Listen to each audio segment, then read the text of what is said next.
The articulated locomotives, pioneered by the Beyer-Peacock Company in Manchester over 100 years ago, were nowhere more perfectly suited to the terrain they served than on the railways of South Africa. Climbing the fearsome grades of the Outeniqua range, or snaking through the hills of Natal, the sure-footed Beyer-Garratt reigned supreme for over half a century.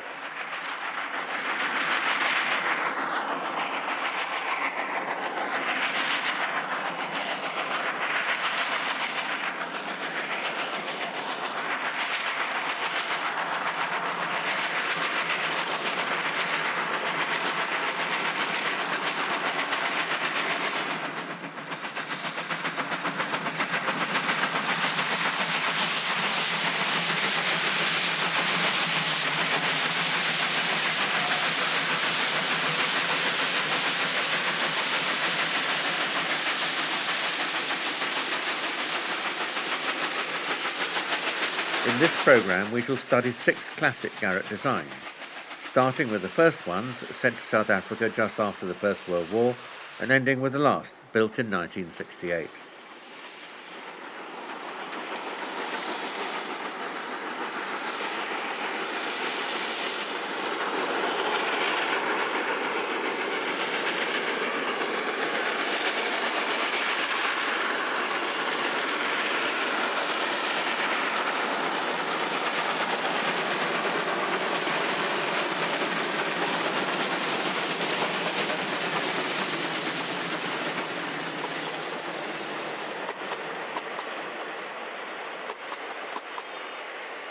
The story of the Beyer-Garratt articulated locomotive began in Manchester, England, in 1909, with this 2-foot gauge prototype designed by Herbert Garrett, who pioneered the concept of a single boiler suspended between 2 engine units.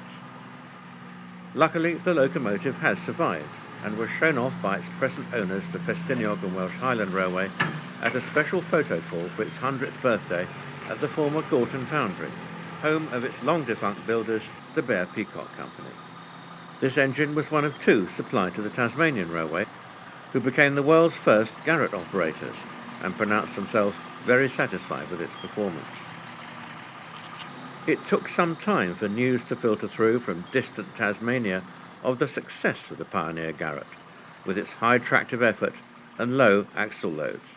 But in 1911 the orders began to roll in, which was just as well for this relatively small company which faced very strong competition from larger firms. In 1913, their biggest rival, the North British Company in Glasgow, took front-cover advertisements in the trade press, claiming to be the largest locomotive exporters in Europe, capable of making 700 mainline units a year. This compared with a maximum capacity of 120 at Gorton. But, luckily for Beyer-Peacock, the Garratt had begun to make its mark, and on an inside page of the same issue of the Railway Gazette, Peacock's devoted a full page to its new prestige product. The Garratt type was barely 4 years old, but had already proved itself in Australia and South America.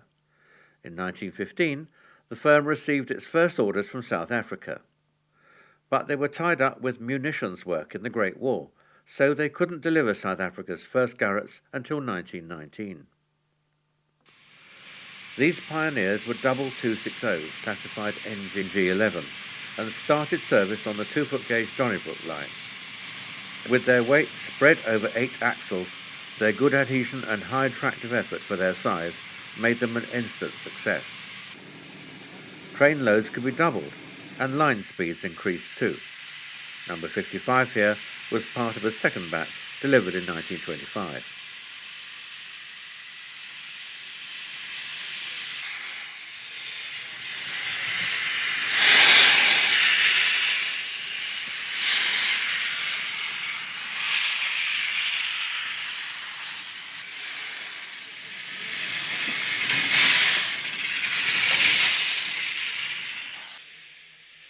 Most of the 2-foot gauge lines were clustered in the state of Natal, acting as feeders to the main network, whose 3-foot 6 gauge lines couldn't serve all the remote valleys of the interior owing to the high cost of construction.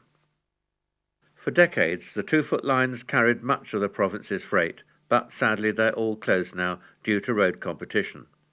except for one section that has been restored at Ikopo, on the Madanella branch of the former Donnybrook line.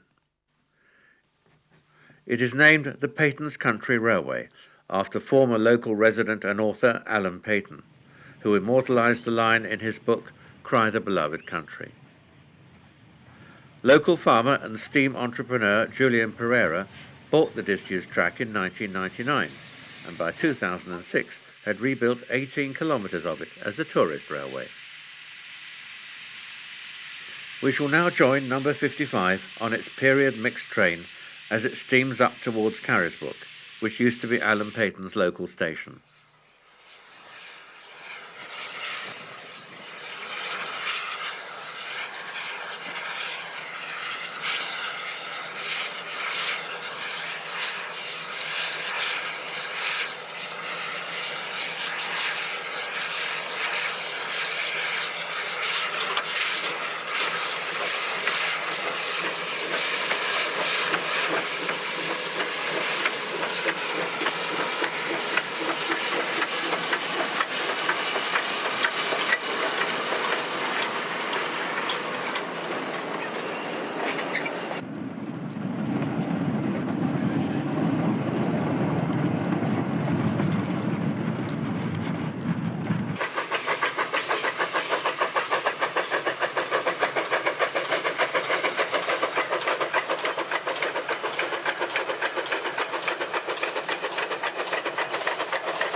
The line abounds in curves with a radius as tight as 150 feet, and the ruling grade is 1 in 33.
Maintenance and running repairs are carried out by locally recruited teams who learn a range of technical skills and benefit from employment which is otherwise scarce in the region.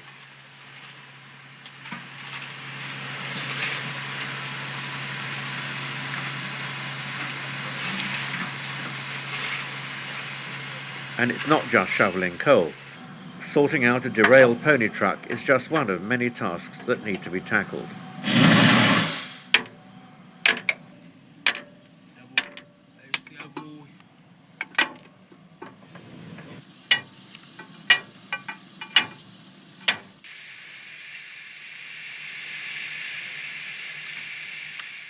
A job in hand in 2006 was the completion of Julian Pereira's own design of turntable, made of spare rails and just big enough to take a 2-foot gauge garret.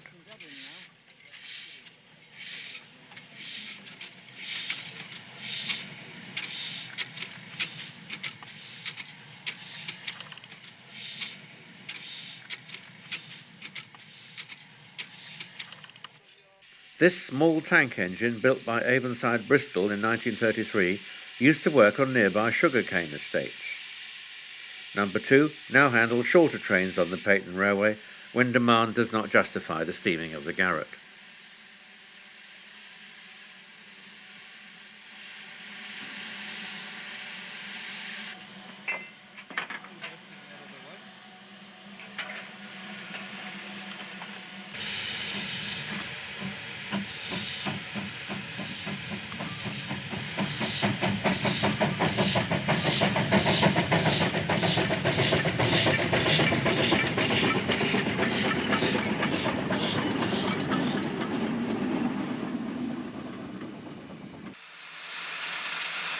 Garratt number 55's service days ended in 1974 in Port Elizabeth. She then spent 15 years on a plinth at Weenan in Natal. Now, privately restored, she will hopefully steam on for many years to come, back on her home rails at Ikopo.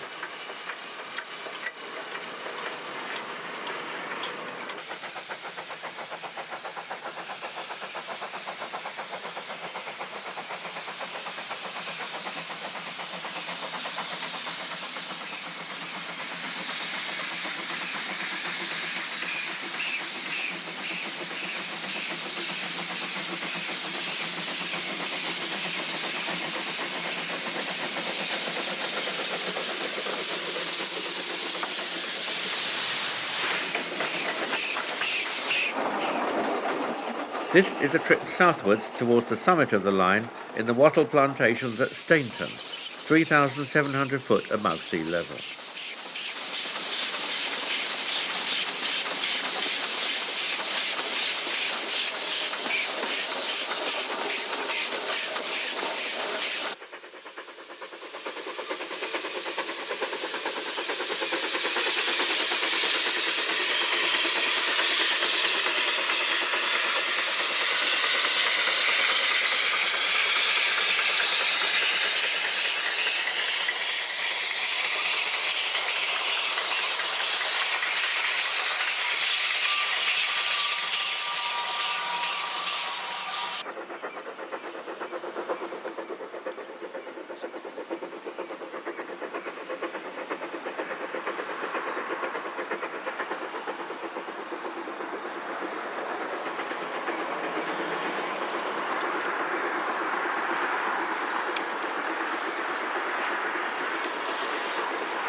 On South Africa's 3-foot-6 gauge main lines, the potential of the Garratt design was slow to be realised, owing to management's traditional preference for the older Mallet-type articulateds, still being delivered in the early 1920s.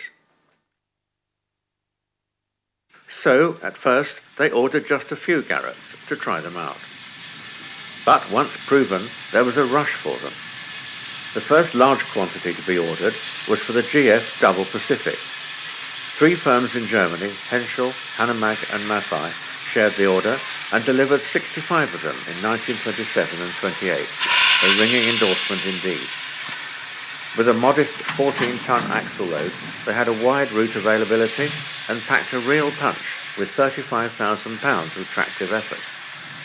They were smooth running and reliable, steamed well, and lasted for nearly 50 years, many being sold on for a further 10 years of industrial service.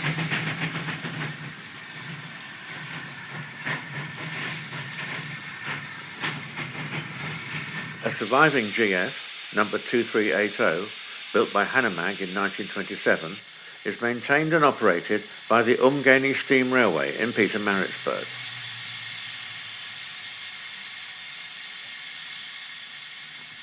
The heavily graded lines to the north and south of Pietermaritzburg were amongst the last operated with garretts, and up until the early 1970s, over 100 of them were based there. Situated on the main line to Durban, Pietermaritzburg station is one of the few remaining on South African railways to retain its traditional steam age features, and makes a perfect setting as the starting point for the Umgeni steam trips.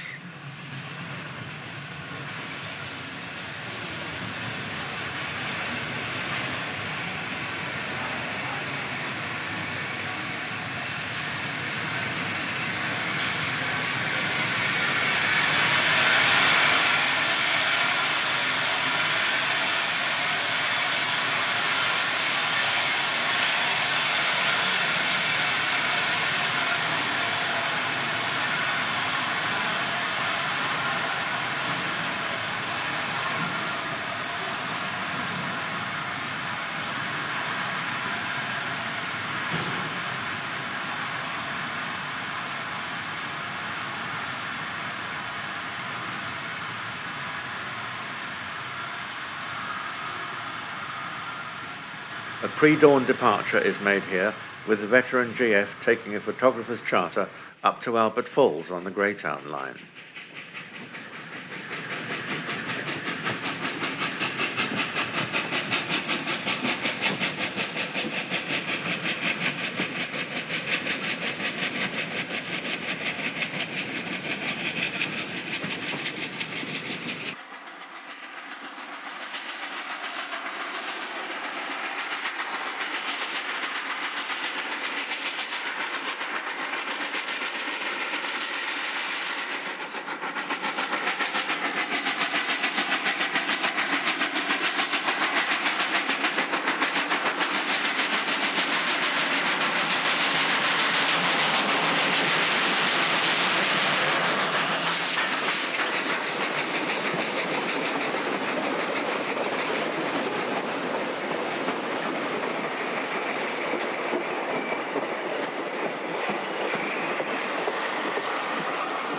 This is the classic city view as the line curves away towards the hills in the early morning light.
City View siding was where trains crossed, but there was no relief from the constant 1 in 30 grade, South Africa's steepest railway with passenger service.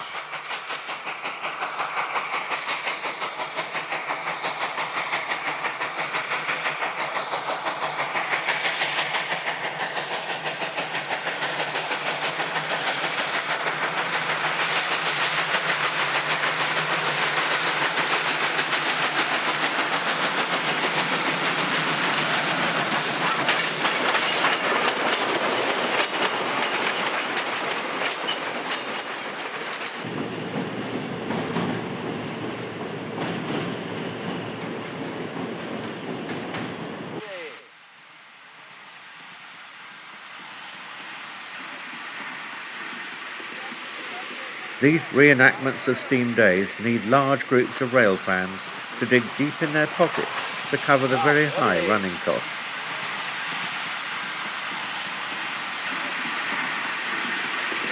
They are rewarded by carefully planned photo opportunities involving backing the train up the line for filming runs and, in this case, provision of a farmer's truck as a vantage point.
Some curves on the Greytown line only have a 300-foot radius, making the uncompensated 1 in 30 gradient equivalent to 1 in 24.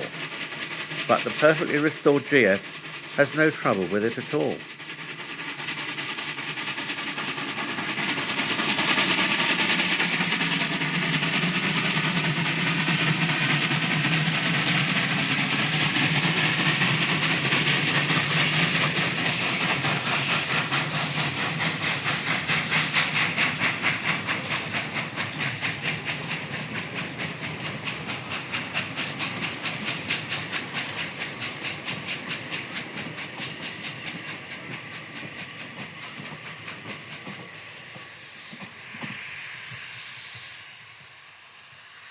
At Albert Falls, 27 kilometres from Pietermaritzburg, the GF and its Umgeni crew take a well-earned rest. Few preservation groups outside South Africa can lay on a full day's show of maximum power on such incredibly steep gradients, made possible by faultless mechanical restoration and professional operating.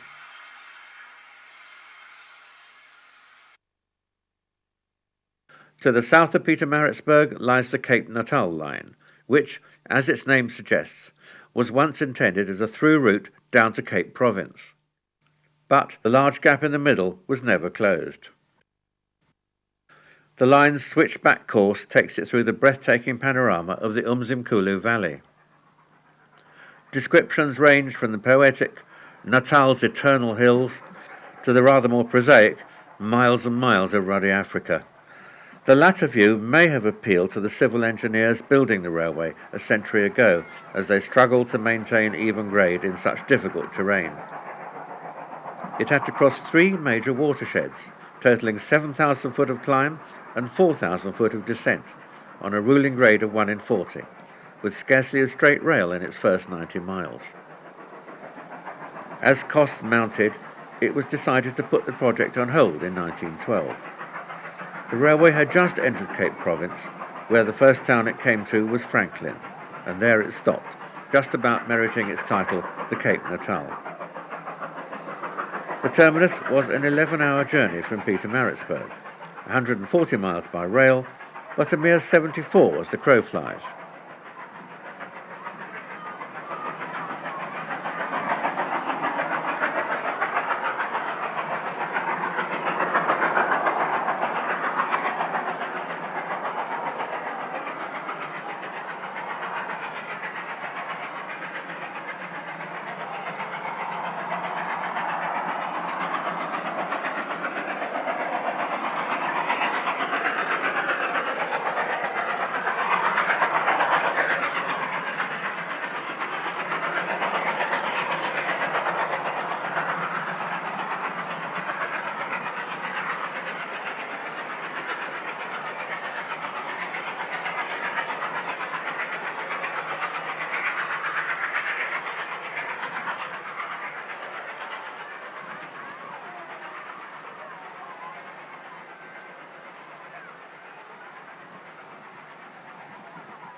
In steam days, the demanding operating conditions required several locomotive sub-depots, among them Greytown at 95 miles from Pietermaritzburg.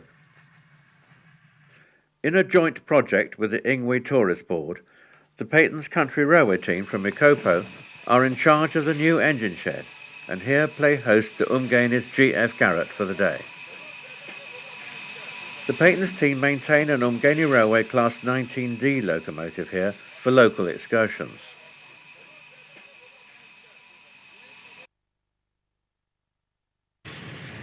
The station buildings at Greytown have been restored and extended too.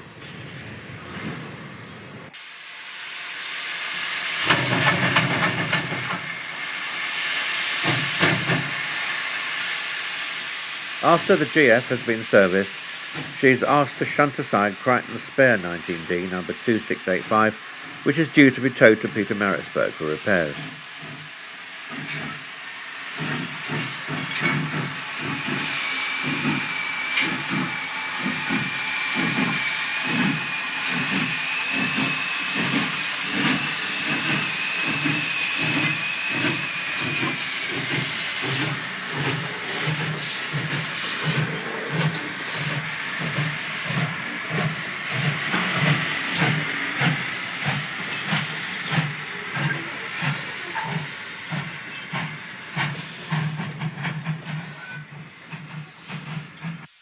It's now time for the crew to sign the train register for a trip with the Garratt on part of the Franklin section as far as Riverside. An attractive part of the route follows the gorge of the Ngangwana River, one of the few valleys that favours the Cape Natal route rather than obstructing it. The composition of our GF's train is a perfect replica of the mixed trains of old, showing yet another advantage of the Garratt, which was perfectly suited to bunker first running, avoiding the need to turn the engine.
Aloe-clad slopes and a narrow part of the gorge are the usual destination for Greytown's picnic specials, hauled by their 19D.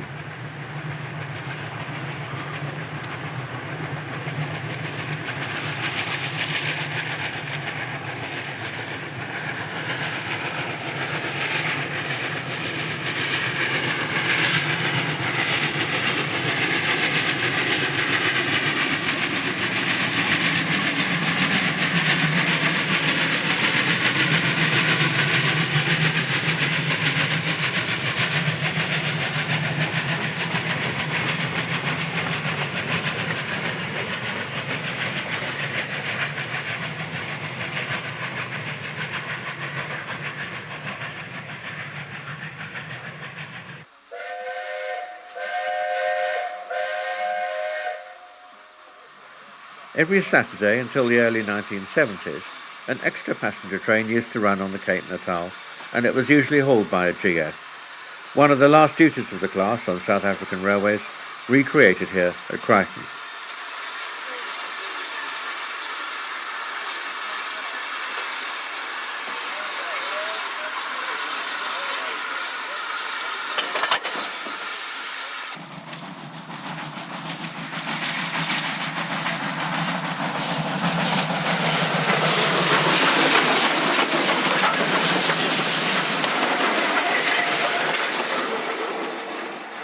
Once more, the glories of the Ngangwana Valley are sampled.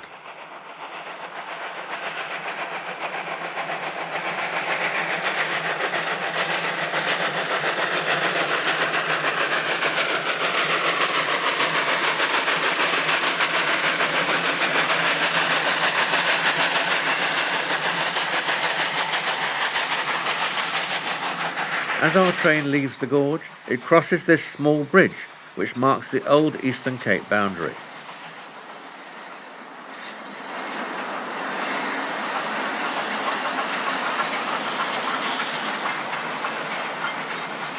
A century of rail-borne trade and transport flowing north to Natal rather than south to the Cape has resulted in today's KwaZulu-Natal boundary reflecting reality and now being situated further south to include the whole Cape Natal line, which thus no longer serves Cape Province.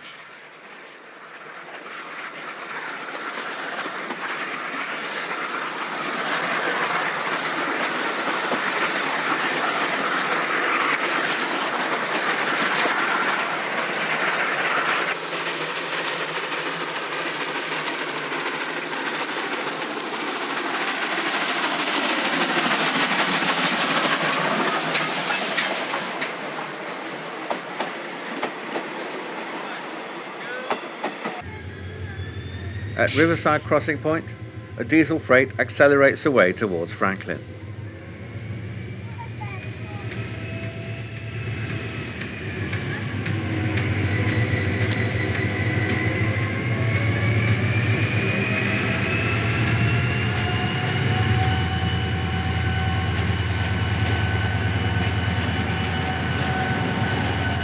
While our GF waits to proceed, the charms of steam seem lost on the locals, who took far more interest in their unexpected visitors, who included distinguished railway authors and photographers Charlie Lewis on the left and Alan Jorgensen. Their classic book of the 1970s, The Great Steam Trek, seemed to have come back to life for the day. So authentic was the turnout of the GF and its train.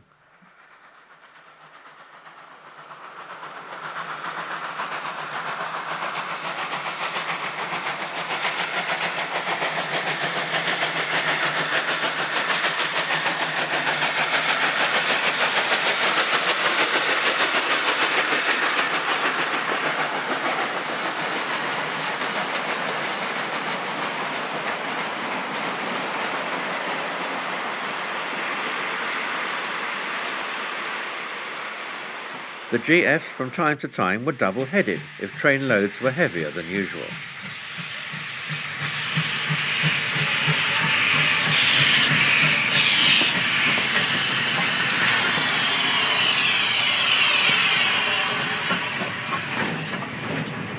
The scenario is reenacted here with Crichton's 19D 482 number 2669 as the pair get ready for a trip along the Franklin line. The 19D was South Africa's maid of all work, often characterised by British rail fans as the Cape Gauge Black 5.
This well-staged recreation of GF service on the Cape Natal ends with the pair heading into the sunset near Riverside.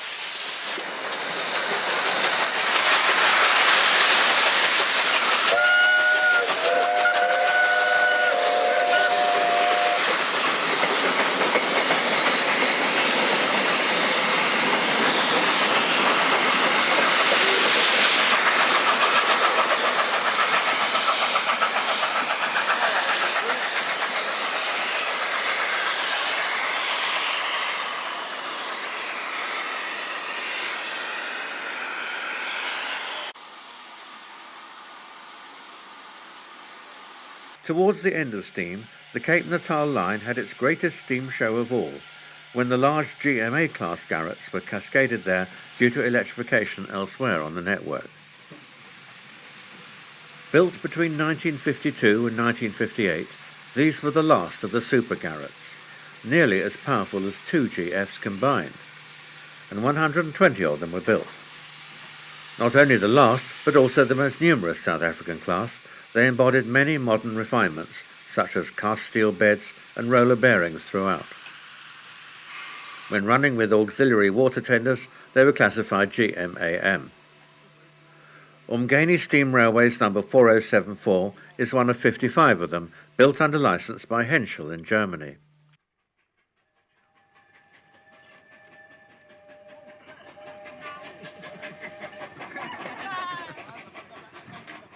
The tortuous Cape Natal route twists and turns through the valleys, hugging every contour of the landscape. Built economically with a minimum of earthworks, it's exactly the kind of railway whose capacity is virtually doubled by a hugely powerful yet flexible and light-footed garret such as a GMA.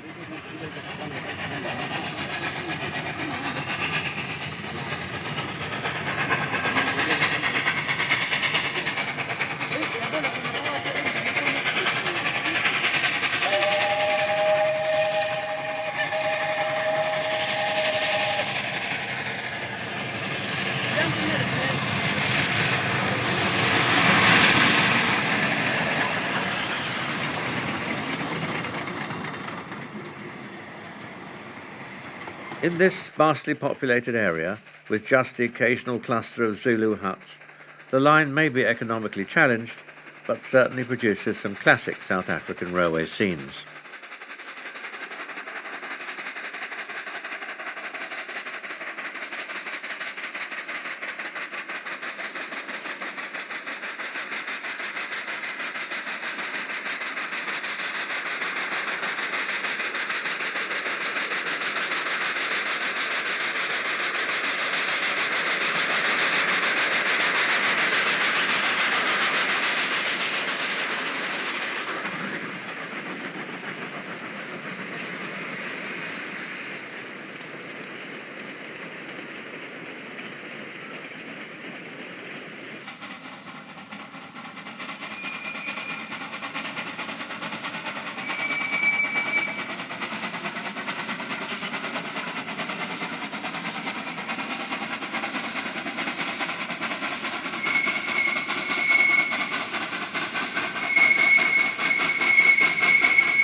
We now pull into Donnybrook, but there are no passenger trains here anymore, just a vast deserted station.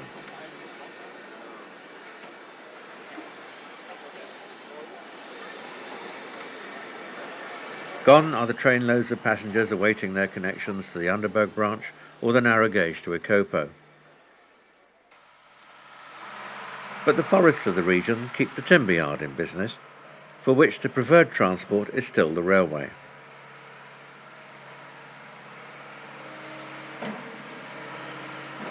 The 2-foot gauge line that came up from the coast via Ikopo was in operation here until 1986, and some of the track survives. The toy garrets used to run underneath the station sidings so that coal could be dropped straight into their bunkers. The inspection pit is all that's left of the 2-road engine shed. Back on Cape Gauge track, a fine relic of steam days comes in the form of vintage coaches, the like of which are seldom permitted on state railways in any country these days.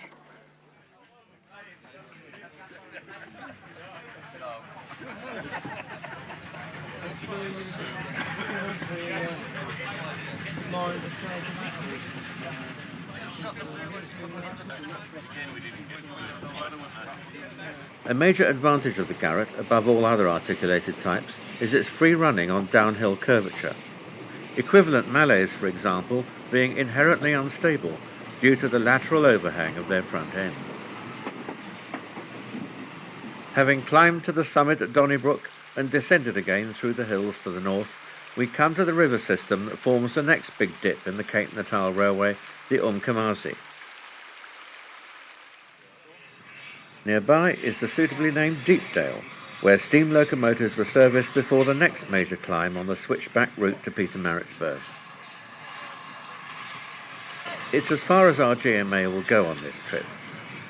Before returning to Donnybrook, the loco has to run round twice, once for its train and a second time for its auxiliary water tank, which always runs behind the loco.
The GMAs gave way in 1975 to Class 35 diesels, which, over 30 years later, were still in charge of the Cape Natal heavy freights.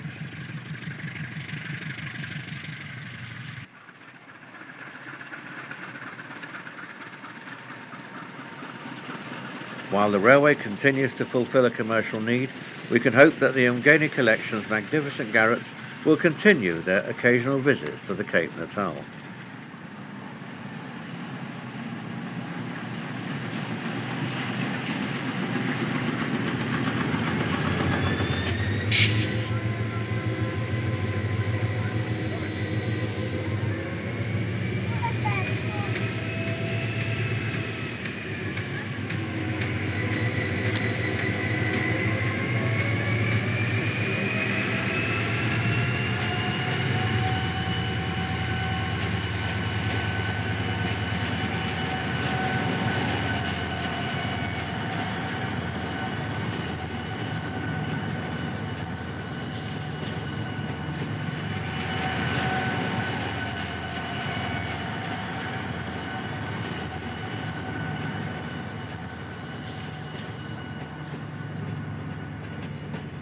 As another load of timber is hauled off towards Pietermaritzburg and the Mainline, we end this portrait of Natal's most scenic railway with a brief encore of the veteran GF, 30 years the GMA's senior and still performing as though she were a brand new engine.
Yet more twists and turns as the GF catches the evening sun near Comrie on the southbound climb to Donnybrook.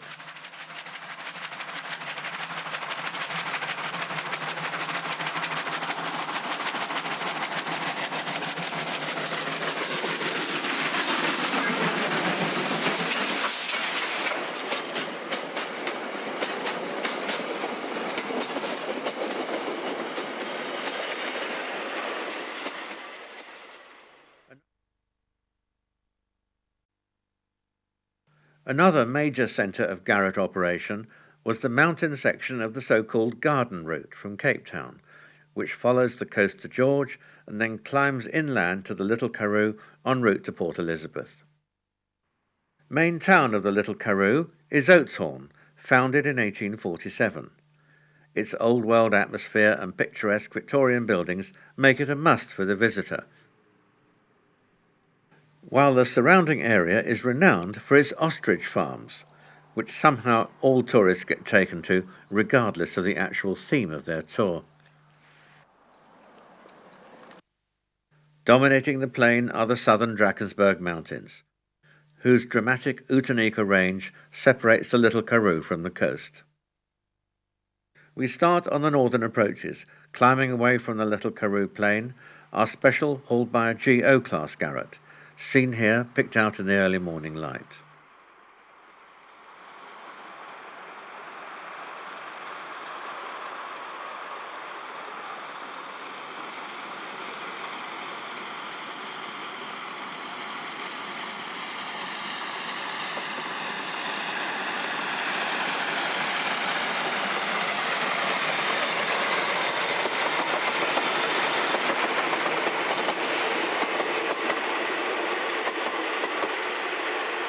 again a rake of classic wooden-bodied coaches of traditional design.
The GO class is the lighter, small boiler variant of the GMA Garratts. Small is a relative term though, as this only slightly lesser giant packs a tractive effort of over 50,000 pounds, ample for a long passenger train on the 1 in 36 gradients. The fireman's burden is eased by the same mechanical stoker as fitted to the heavier GMA. Built in 1954, 2 years after the first GMAs were introduced, the GOs were the last new Garratt class built for the Cape gauge. Number 2575 is part of the Transnet Heritage Collection based at Mossel Bay. Freshly watered, our GO now begins to climb in earnest as the last of the ostrich farms of the Little Karoo are left behind. When bushfires rage through the mountains, they cause much damage, so these coal-fired locomotives are banned during dry conditions, in case a random spark starts a fire. Luckily, this trip ran not long after some rains.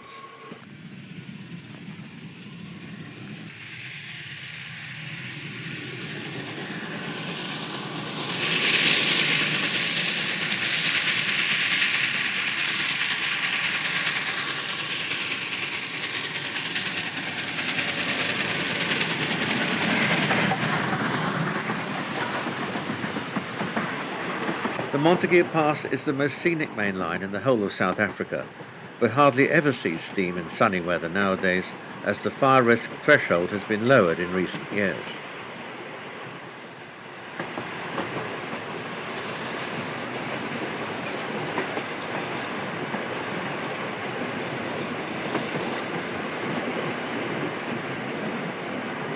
The dramatic twin peaks high in the Outeniqua range form the backdrop to our final glimpse of the GO on one of its rare mountain sorties.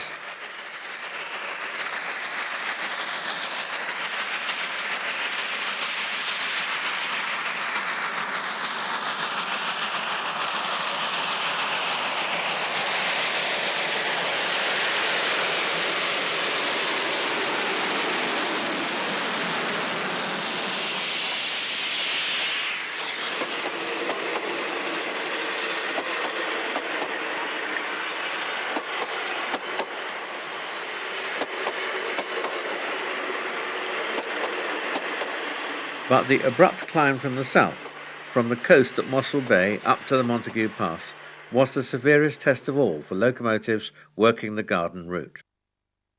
A winding ascent from George, with reverse curves 330 foot in radius, raises the line 1,600 feet to the summit of 2,490 feet in just 15 miles, on a ruling grade of 1 in 36. Even on such a short run, the gradient chart needs its baseline lifted 500 feet halfway along in order to stay on the page. The route was worked for many years with pairs of small garretts, but in 1945, with the Montagu Pass in mind, Beyer-Peacock in Manchester developed a new, more powerful design, the post-war class GEA. It was the heaviest permitted on the line without auxiliary tank cars, and had a tractive force in excess of 55,000 pounds. 50 were built, the largest Garratt order ever supplied direct from the Gorton foundry. As was customary with Garretts, Beyer-Peacock shipped them to Port Elizabeth in kit form, and the components were taken to the nearby Outeniqua workshops, which were specially adapted for their assembly into complete locomotives, an operation filmed for the company early in 1947 when the last batch was being delivered.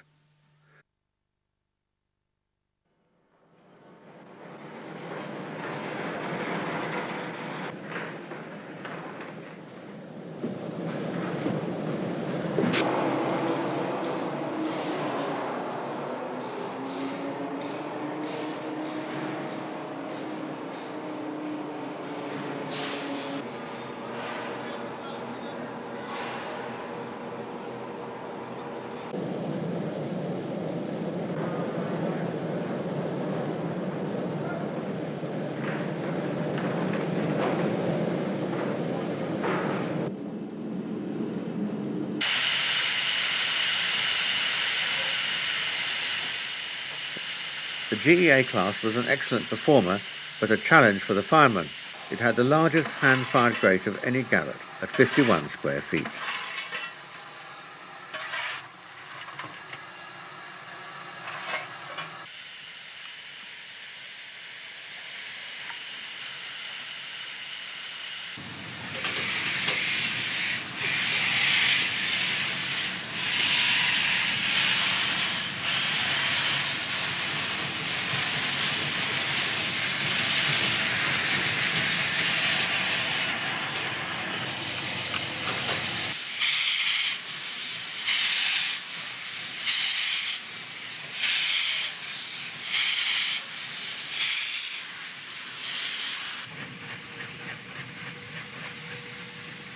The first GEAs were put into service on the coastline north of Durban to Mpangeni.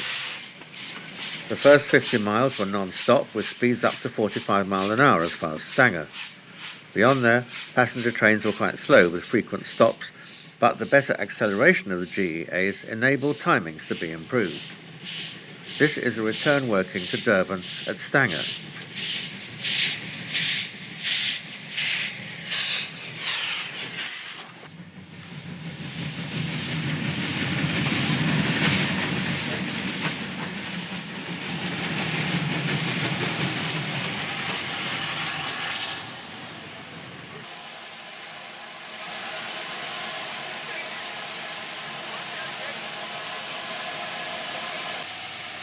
Freight trains north of Durban were limited to 750 tonnes with the old GE class, but could now be increased to 900 tonnes.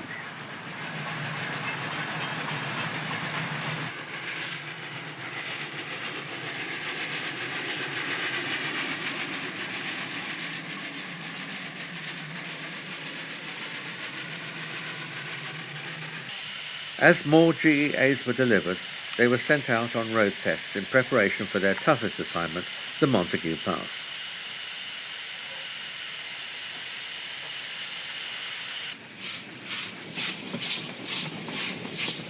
The track was fettled up to receive the new giants, and a gang of plate layers stood aside in awe as the largest locomotive ever seen in the Cape steamed by.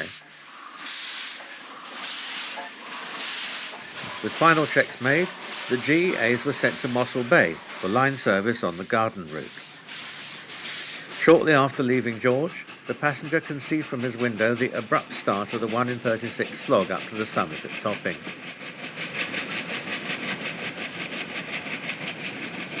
To avoid smoke nuisance for the loco crew in the tunnels, garretts always work bunker first on the northbound climb to the Montagu Pass.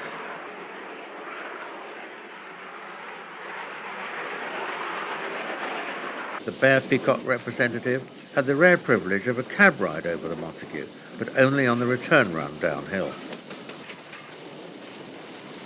Coming up from George, the fireman, already taxed to his limit, could risk no interference to the swing of his shovel as he fed the GEA's insatiable furnace on the 1 in 36 northbound climb. The massive loco now left the mountain section and swung round the sharp curve into George en route to Mossel Bay, where 15 members of the class spent their entire service life, working the Montagu Pass for 27 years until withdrawal in 1974.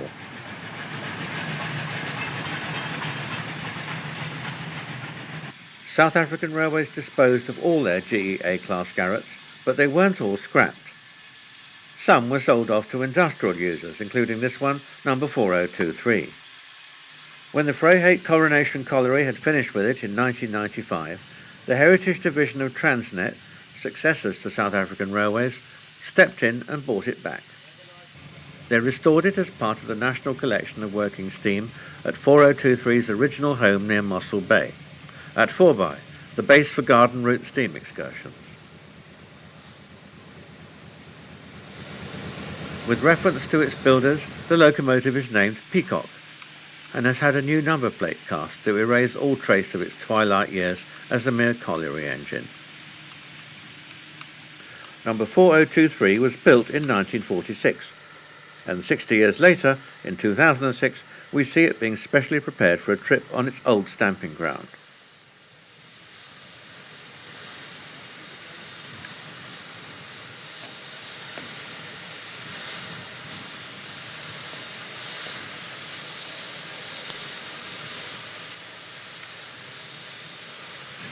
Between Mossel Bay and George, there's a rise of 760 feet in 31 miles. On an even grade, this will be a comfortable climb at 1 in 210, but the sawtooth profile of the terrain makes that impossible, and gradients of 1 in 40 abound on this difficult stretch, which, though following the coast, is just as severe as the mountain section. Worst culprit is the Malgarten River, which bisects the line east of the summit at Outeniqua, involving a drop of 330 foot in 2 miles and a similar climb on the other side. Typical of many South African lines and hard work for the locomotive. Situated 23 miles from Mossel Bay, Malgarten's steel trestle bridge has a span of 330 foot, while the tapering steel piers carry trains at a height of 180 feet above the river bed.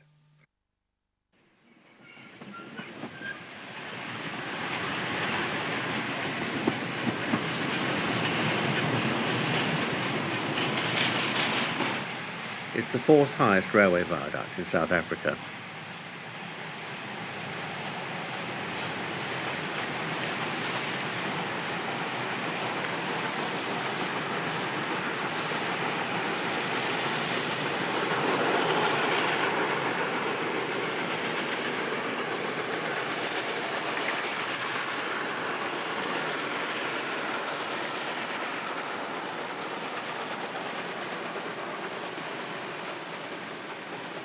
On returning from Outeniqua, our loco hits the 1 in 40 climb to the next summit at Schimmelkrantz, en route to George.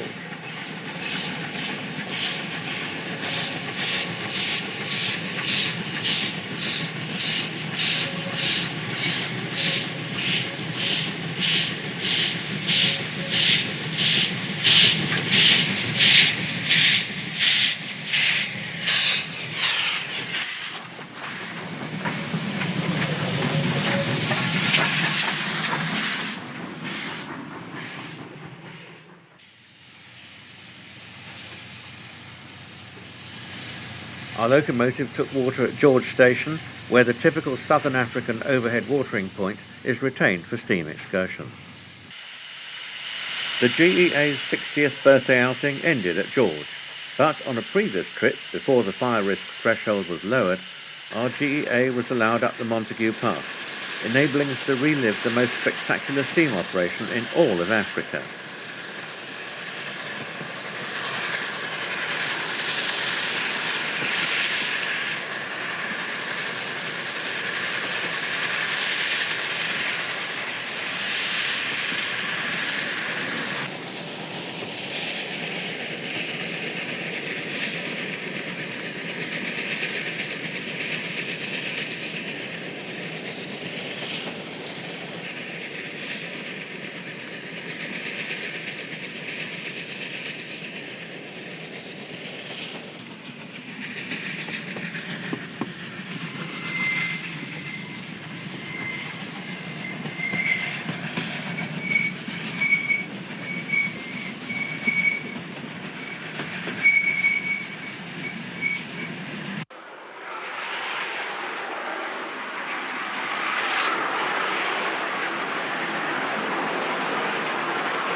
We now return to Natal for the swan song of the best known of its 2-foot gauge lines, the Alfred County Railway.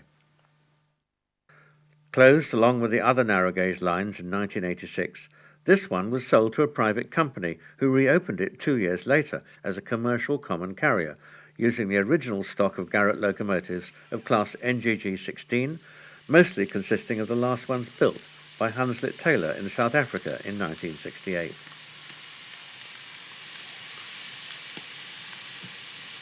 But there were also some UK-built examples, including the last steam locos to emerge from Gorton Foundry. Sadly, this brave venture was to last just 18 years. The cost of maintaining the track had no offset in the form of operating grants or fuel tax relief, so dieselisation of the freights had little benefit, while the truck owners who stole the timber traffic had their roads paid for. The line's tourist appeal was taken for granted but not supported, and the benefit of employment for the locals was disregarded, as there was plenty of work on building sites in the coastal area.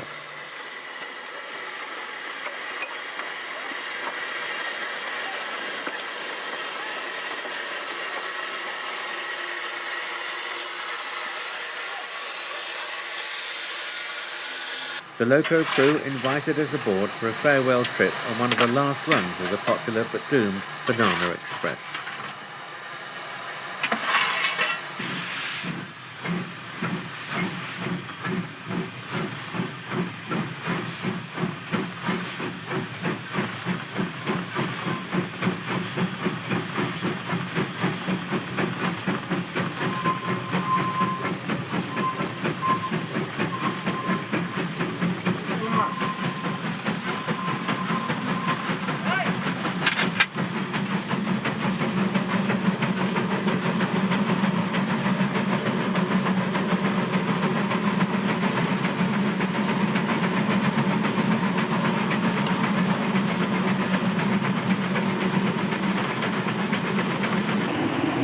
For the first few miles, the line followed the unspoilt shore known as the Hibiscus Coast.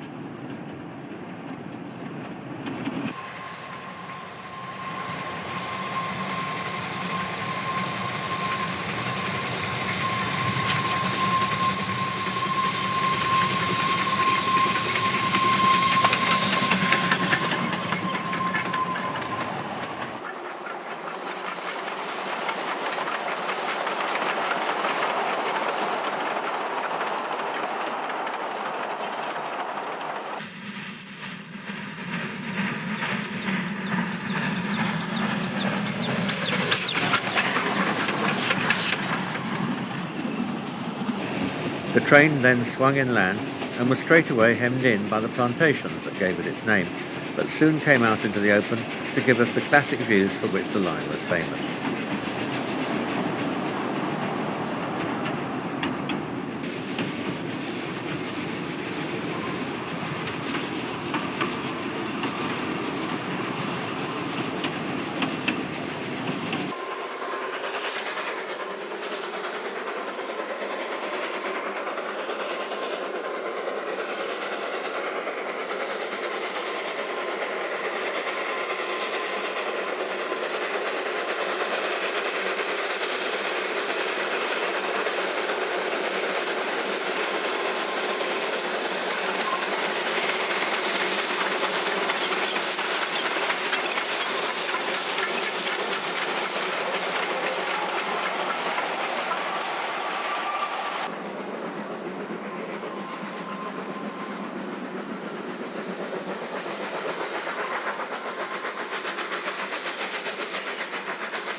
With an excess of vegetation covering the rails, our normally sure-footed garret lost its grip for a few moments.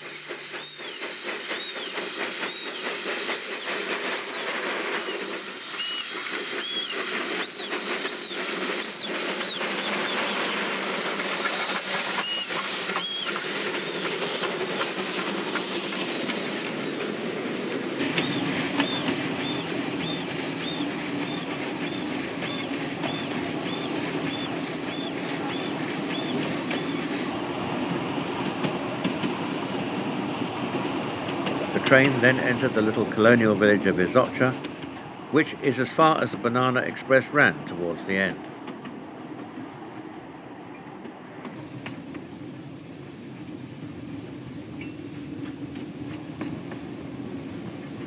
The trip was only 7 miles, less than a tenth of the line's long winding climb to Harding, 76 miles away in the KwaZulu backcountry.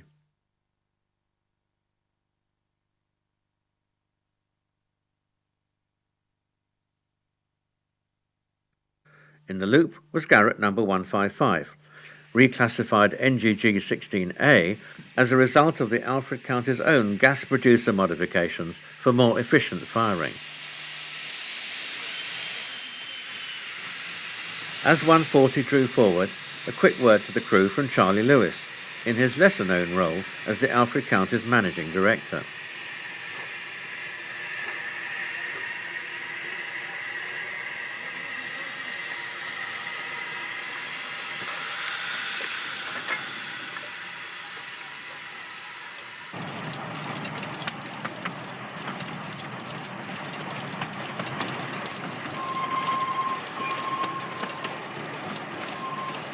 The 16A Garratt took us back to the coast, to the bridge over the Izocha Creek, for a last chance to visit the finest photo spot on all of South Africa's narrow gauge.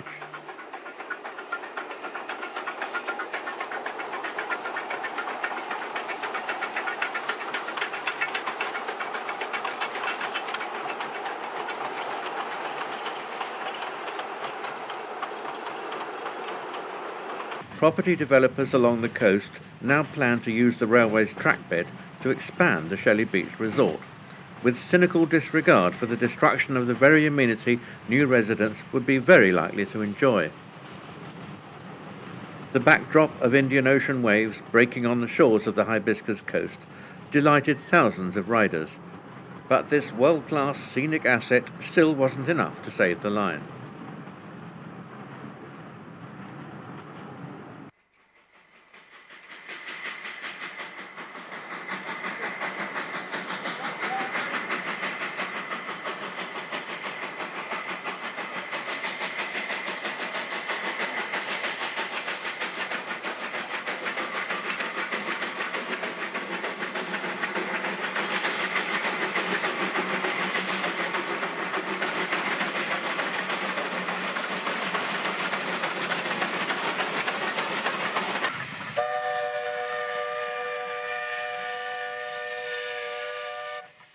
The failure of both state and local interests to perceive the value of the railway and act on it was incomprehensible. But in spite of all efforts, the Alfred County, with its unique collection of garrets, closed in April 2006. The sun has set on commercial garret operation in South Africa, but a new life has started for some of these magnificent machines thousands of miles away in the Northern Hemisphere. There are now 3 ex-South African garrets in regular service on the newly reopened Welsh Highland, the UK's most scenic narrow gauge railway.